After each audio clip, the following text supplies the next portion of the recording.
होइयान के बाद आज मैं आपको लेके जा रहा हूँ सेंट्रल वियतनाम की एक और फेमस सिटी में, जहाँ लोग जाते हैं यहाँ के सुंदर बीचेस और सिटी लाइफ के लिए। पर क्या बीचेस के अलावा यहाँ और कुछ भी है? बस इस वीडियो में हम वही एक्सप्लोर करेंगे। होइयान से आधे घंटे की दूरी पर और वियतनाम के बिल्कुल बीच में है ये दानांग। हनोई या हो ची मिन्ह से फ्लाइट, ट्रेन, बस किसी से भी आप यहाँ जा सकते हैं। और अगर आपके पास सिर्फ एक दिन है ये जगह घूमने के लिए तो बस इस वीडियो से चिपक जाए। और अगर आप घर पे हैं तो मैं आम यात्री फ्री में आपको ये जगह घुमाऊंगा। तो दानांग में हमारा जो पहला स्टॉप है वो है मार्बल माउंटेन, और दानांग एयरपोर्ट से ये है around half an hour 45 minutes का रास्ता। So this is the entry for the marble mountain. तो मार्बल माउंटेन में दो चीजें हैं, एक आप केव में जा सकते हैं, एक बिल्कुल इसके टॉप पे जा सकते हैं, वहाँ पे लिफ्ट जाती है। दोनों की टिकट्स अलग है। और जो ये केव है इसकी टिकट मैंने ले लिया है 20,000 डॉलर। पहले केव देखते हैं ये वाली, उसके बाद हम आगे जाएंगे। वहाँ से एंट्री है for the lift, but let's explore this cave first. 5 limestone peak जो दानांग से 7 किलोमीटर दूर है, उसी को बोलते हैं मार्बल माउंटेन, और यही है ये केव। सो इस केव में इन्होंने एक हेल बनाया हुआ है जो कि नीचे जाता है रास्ता। वहाँ से आप नीचे जाएंगे, वो पूरा का पूरा हेल है, नरक बनाया हुआ है पूरा, एक तरीके से आप कह सकते हैं। और एक रास्ता ऊपर जा रहा है जो कि हेवन, जो स्वर्ग की तरफ जा रहा है। उसके अलावा ये इनका मेन एरिया है। एंड यहाँ पे ये एक भगवान जी है। इस साइड बताया गया है कि जो भी आपके कर्म है, अच्छे बुरे हैं, वो सब यहाँ पे तोले जाएंगे। और इस साइड दिखाया गया है कि यहाँ पे डेविल है, वो सब कुछ देख रहा होता है। यही मेन थीम या आप पर्पस कह लें इस मंदिर का या इस केव का, कि इसके अंदर ये सारी चीजें बताई गई हैं। जैसे कि मैंने बताया, नरक ग्राउंड फ्लोर से नीचे अंधेरे में बनाया गया है, और यहाँ आके मेरी तरह आप भी नेगेटिविटी फील कर सकते हैं। ग्राउंड फ्लोर पर है कुछ अमेजिंग आर्ट वर्क, जैसे कि ये मार्बल से बनी मूर्तियां। उसके बाद ऐसी छोटी पतली और खड़ी सीढ़ियों से आप जाएंगे ऊपर स्वर्ग की तरफ, जो कुछ लोगों के लिए मुश्किल हो सकता है। और इसके रास्ते में आप देख सकते हैं ऐसी बेहद खूबसूरत भगवान की मूर्तियां। तो ये है स्वर्ग का बिल्कुल टॉप, और यहाँ पे बिल्कुल ऐसे भगवान वगैरह बनाया गया है। It's really peaceful. यहाँ पे आके एक्चुअल में मुझे लग रहा है कि भाई साहब मैं कोई अच्छी जगह पे आया हूँ। बिकॉज नीचे आप माने या ना माने, नीचे बहुत ज़्यादा घबराहट थी। जब हेल में था आपको डर भी लगेगा, अगर आप यहाँ पे अकेले होते हैं तो आपको थोड़ा सा डर लग सकता है, बट यहाँ पे आके इट्स ऑल गुड। और यहाँ से जो व्यू है दानांग का पूरा नज़र आता है। ये भी एक माउंटेन है और ये पूरा दानांग, और वो पीछे बीच। इस पूरी केव को घूमने में आधा घंटा लग जाएगा। उसके बाद आप जा सकते हैं मार्बल माउंटेन के ऊपर।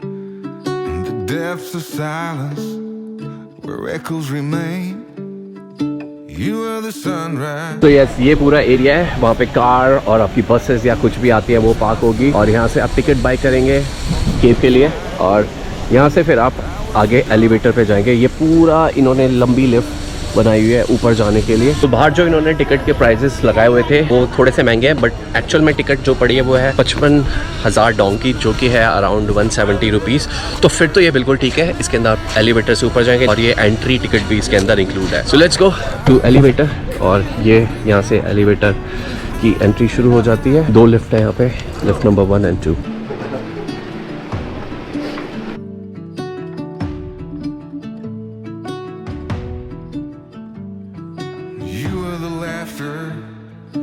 तो इसके टॉप पे सिर्फ ये नहीं है कि आप फोटो खिंचाने आते हैं, ये बहुत बड़ा एरिया है जहाँ पे बहुत सारे मंदिर हैं, पगोडा है, और वो पूरा मैप है उसका।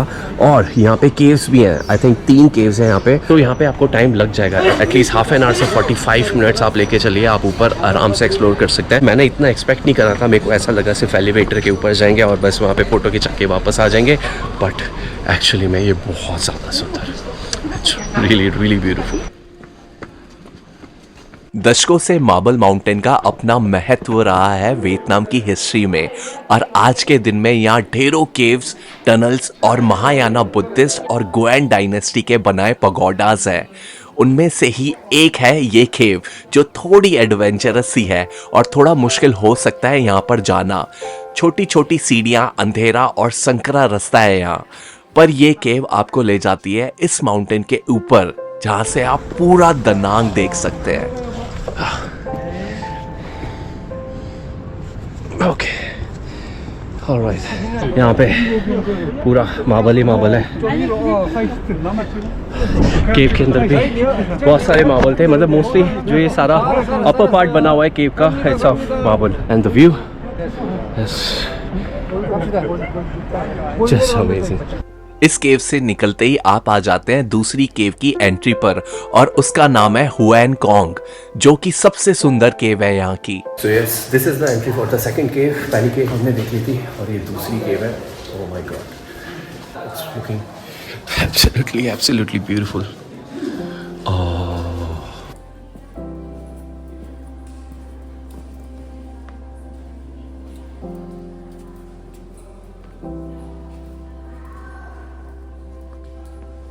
ये जो केव है ये सेकंड केव है and it is absolutely beautiful. और जो मेन अट्रैक्शन है इस केव का वो है this Buddha right there.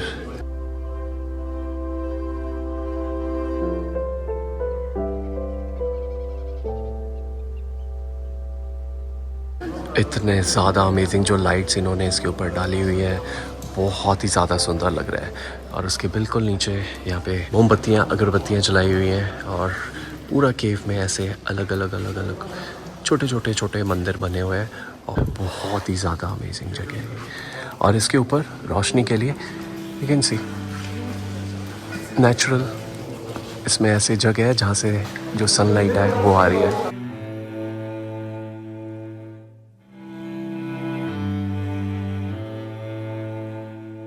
So second केव के बिल्कुल बाहर आते ही आपको ये पगोडा मिलेगा and just look at this amazing मंदिर।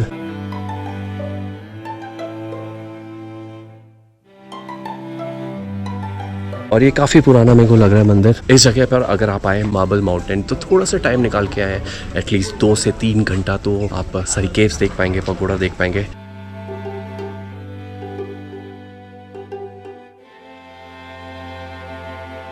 द बेस्ट पार्ट मैंने सबसे लास्ट के लिए सेव करके रखा हुआ था, वो है यहाँ का जो एंट्री करते ही एलिवेटर से पगोडा आता है वो। एंड ये इतना ज़्यादा खूबसूरत है कि मैं आपको बता नहीं सकता। ये जस्ट सी, ये जो मूर्ति है बुद्धा की, इट्स लुकिंग एब्सोल्युटली अमेजिंग। और ये पूरा पगोडा है और जो एलिवेटर है वो उस साइड है, पर अभी के लिए तो this Buddha statue is for you.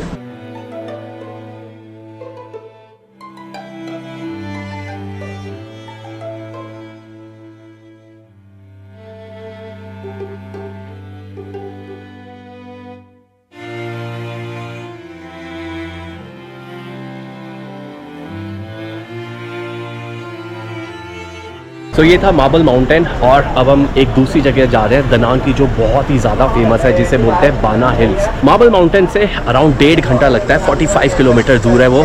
And it's time to से good by two this marble mountain. तो अगर आपने दनांग में स्टे लिया है तो वहाँ से ग्रुप भी चलते हैं जो आपको लेके जाते हैं सीधा बाना हिल्स। उसके जो प्राइस है वो अराउंड 4,500 से शुरू होते हैं। अगर आपको शटल चाहिए बिग ग्रुप तो थोड़ा सा सस्ता होगा, अगर नॉर्मल ग्रुप 5-7 लोगों का तो अराउंड 4,500। अगर आपको प्राइवेट कार चाहिए तो वो अराउंड 5,500 रुपए पूरा चार्ज करते। पर ये जो कार है ये मैंने रेंट लिया होया से और इसको मैंने दिए हैं 3,000 रुपए। सो होया से ये पहले मेरे को लेके गए मार्बल माउंटेन और यहाँ से हमें लेके जाएंगे बाना हिल्स और उसके बाद हमें छोड़ेंगे दनांग एयरपोर्ट पे। तो अगर मैं ग्रुप लेता इससे ज्यादा ही पैसे मेरे को देने पड़ते, तो it is a cheaper option. अगर आपको भी ये कैब बुक करनी है तो मैं इसकी पूरी डिटेल यहाँ पे आ रही होगी, आप वो देख के इनसे कार बुक करिए। आई थिंक जो ये प्राइवेट वाला कार वाला सीन है ये ज्यादा बेटर है और इसमें ज्यादा पैसे भी आपके नहीं लगेंगे। अगर 3-4 बंदे हैं आप तो आप इजीली सस्ते में ये पूरा टूर कर सकते हैं। तो मार्बल माउंटेन से सिर्फ 1 घंटा ही लगा यहाँ पहुंचने में और ये पार्किंग है यहाँ की। कार पार्क करके आप आगे जाएंगे और यहाँ से ही मेरे को वो रोप वे दिख रहा है। जो यहाँ का रोप वे है इट्स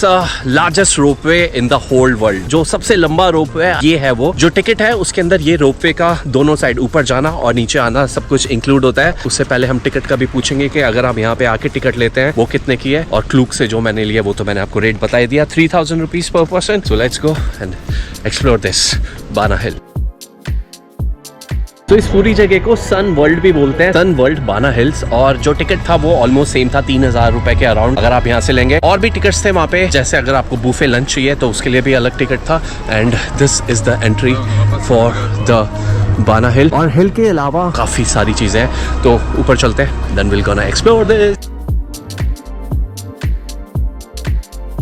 तो इस पूरी बिल्डिंग में एंट्री करने के बाद थोड़ा सा आपको वॉक करना है अराउंड 200-300 मीटर, और फिर इस वाली जगह से आपको केबल कार मिलेगी और यहीं पे आपकी टिकट्स वगैरह भी चेक होंगी। और बीच में काफ़ी सारी शॉप्स हैं जहाँ से आप कुछ खाना पीना भी खा सकते हैं और शॉपिंग भी कर सकते हैं, लाइक दिस।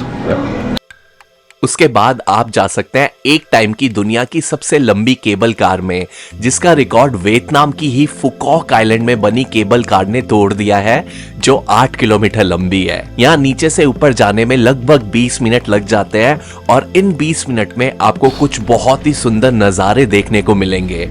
और जैसे जैसे आप ऊपर जाएंगे मौसम और तापमान एकदम से बदलता हुआ आप देखेंगे और महसूस करेंगे।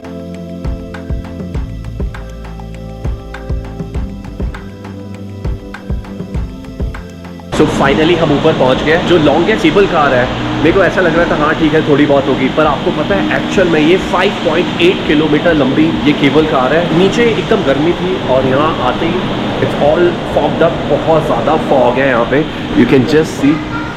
तो केबल कार से आते ही ये इनका असेंबली एरिया है और यहाँ पे 3 रास्ते बने हुए हैं और इन सब के ऊपर लिखा हुआ है कौन कौन सी जगह ये जा रहे हैं। तो यहाँ पे कहीं पे भी आपको जाना है तो अलग अलग केबल कार पे जाना पड़ता है। जो ये फ्रेंच विलेज है इसके लिए भी एक अलग केबल कार है, तो ये सब कुछ इंक्लूड होता है आपके टिकट में ही। और जो हैंड ब्रिज है वो दूसरी साइड है।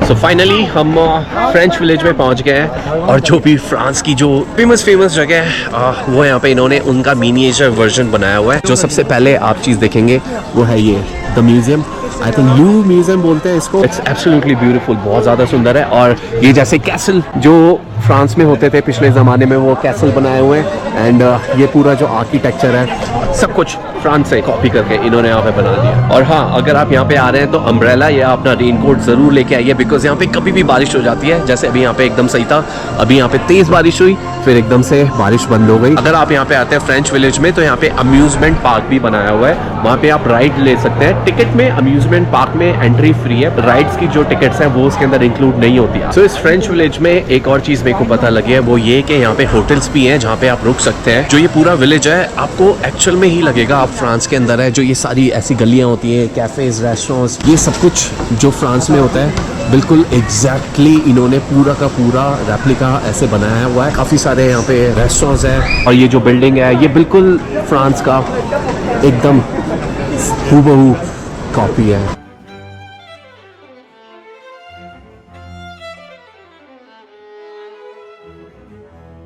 मैं बिल्कुल भी एक्सपेक्ट नहीं कर रहा था कि बाना हिल इतना ज़्यादा अच्छा होगा। सुबह 8 बजे खुल जाता है और 5 बजे तक इसकी एंट्री होती है, बट मैं आपको यही बोलूँगा कि 8 बजे आप डॉट यहाँ पे पहुँच जाएं, बिकॉज़ ये इतना ज़्यादा बड़ा है, इतनी सारी चीज़ें हैं यहाँ पे देखने की कि आपका पूरा दिन निकल जाएगा यहाँ पर आप रोलर कोस्टर की राइड भी ले सकते हैं और मेले की तरह ही यहाँ पर है बहुत सारे गेम्स और झूले जहाँ पर आप घूम सकते हैं, पिक्चर्स ले सकते हैं। बहुत सारी सुवीनियर शॉप्स भी है यहाँ पर जहाँ से आप शॉपिंग कर सकते हैं। रेस्टोरेंट्स के अलावा यहाँ पर एक फूड कोर्ट भी है और है यहाँ पर एक बहुत बड़ा बियर प्लाजा। यहाँ पर हर शाम को लाइव शोज भी होते हैं। इस फ्रेंच विलेज को घूमने में कम से कम 2 से 3 घंटे लग सकते हैं और उसके बाद आप जा सकते हैं बाना हिल्स के सबसे फेमस जगह पर, जो है गोल्डन हैंड ब्रिज। तो अभी मैं आ गया हूँ जो फेमस गोल्डन हैंड ब्रिज है और अभी यहाँ पे थोड़ा सा फॉग है, but you can just see ये hand bridge. It's looking amazingly beautiful. अगर ये क्लियर होता तो इसका व्यू ही कुछ और होता। बहुत सारे इंस्टाग्राम रील्स में या बहुत सारे यूट्यूब में आपने इस हैंड ब्रिज को देखा होगा, बट यहाँ पे आके इसको देखना it's another thing and it's so beautiful. Golden hand bridge पर बहुत भीड़ होती है, तो मॉर्निंग में जितना जल्दी जा सके उतना जल्दी जाएं, अच्छी पिक्चर्स के लिए और इसे शांति से एक्सप्लोर करने के लिए। इसके अलावा बाना हिल्स पर है एक बहुत बड़ा फ्लावर गार्डन, एक पगोडा भी है जिसका नाम है ली उंग पगोडा, जहां है बुद्धा का 27 मीटर लंबा स्टैचू। और ये सब देखकर आप खत्म कर सकते हैं अपना दनांग का डे ट्रिप। और यहीं पर मैं खत्म कर रहा हूं ये वियतनाम सीरीज। दिखाने को और भी बहुत कुछ है, पर वियतनाम को दिखाने का शायद ये सही वक्त नहीं है।